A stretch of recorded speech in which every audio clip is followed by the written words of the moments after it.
Hey everybody, have a great question from somebody who's watching YouTube, and the question was, um, if Disney had not figured out how to use sound for Steamboat Willie, would the animation industry have crashed? Because in many ways, Steamboat Willie really kind of picked up an animation industry that was really starting to fall apart in the latter part of the 1920s. A lot of theaters were dropping animated short subjects or paying much, much less for them. The demand for animated short subjects was also quite low. I think kind of a follow up to that is when anybody else had figured out how to use sound appropriately if Disney hadn't done it. And so I think that's kind of a secondary question that could also be answered here. So let's answer the first question. Did Disney rescue animation from basically the industry falling apart? To a certain degree, he did. Um, it's not something that we really think about now, but during the 1920s, the late 1920s, when sound was transitioning in, there was really a debate happening within the theater goers, theater managers, and of course Hollywood as to what was necessary for a theater bill. Um, at that particular time, uh, the expectation was that you were going to get a cartoon, you're going to get a serial of some sort, live action. You would get usually something like a newsreel or some sort of informational type film, and then you would get one and sometimes two features. That ended up being consistently what was shown in theaters up until about 1950 or so. I think that it is quite arguable that if Disney had not decided to make Steamboat Willie, or if Disney didn't exist, that that animated films may not have recovered, or they would have really stepped back in production. Because, as I said earlier, a lot of theaters were dropping animated films in the late 1920s. There's a reason why Disney by 1934 was seriously thinking about making feature films, and that's because the money from short subjects just wasn't good enough. The By the time you got your money back, usually you had to pay a lot of bills, a lot of animators, a lot of colorists, a lot of musicians, and things. And so, if you got paid back eventually, it would be several months later.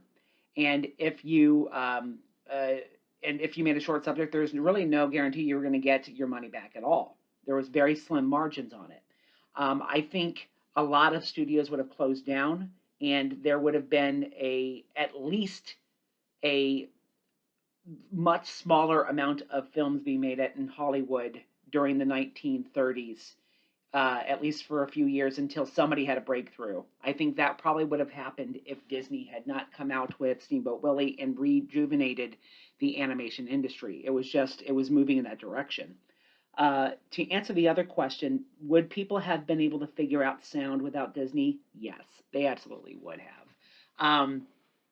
Other producers in the late 1920s were starting to experiment with sound. You had the Paul Terry Studio.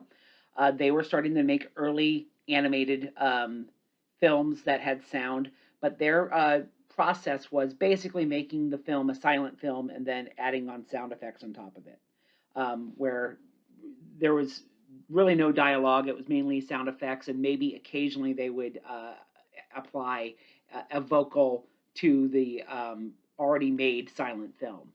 The Fleischers were a little bit more uh, willing to try to animate films with sound and also with dialogue.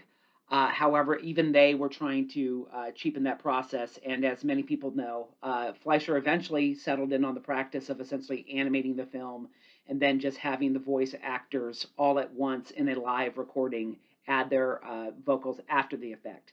That's why Popeye and Olive Oil and all those characters, their mouths will move and it's not synchronized to the music. I mean, to the sound effects because they didn't try in most cases to synchronize those things together.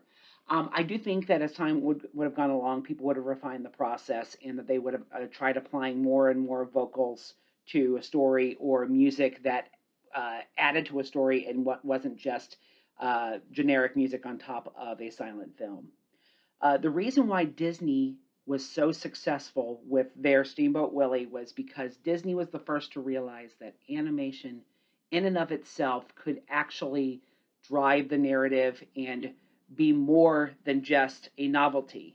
That you actually could have had a really, really solid film if you had it being driven by music where the characters were interacting in time to the music, where the music was commenting on the action.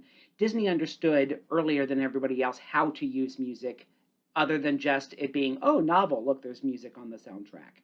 And I think that's really Disney's biggest contribution. Somebody would have eventually probably figured that out a few years later. Just Disney figured it out from the beginning, while everybody else probably would have taken several years until they really started doing it on a regular practice. Hopefully, this answers the question. Please put some of your responses down in the chat, and I guess I'll see you guys later. Bye.